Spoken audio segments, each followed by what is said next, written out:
Ang ganda ng castle kayo. Guys, ano? Ito ba yan?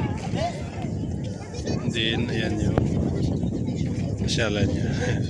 Ang cute ng mga yan dito. Kasi may mga bangka-bangka.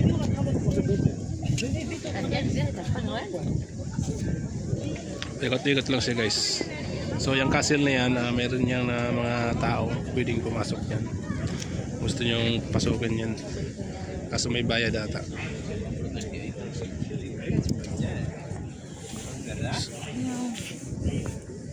So yan guys.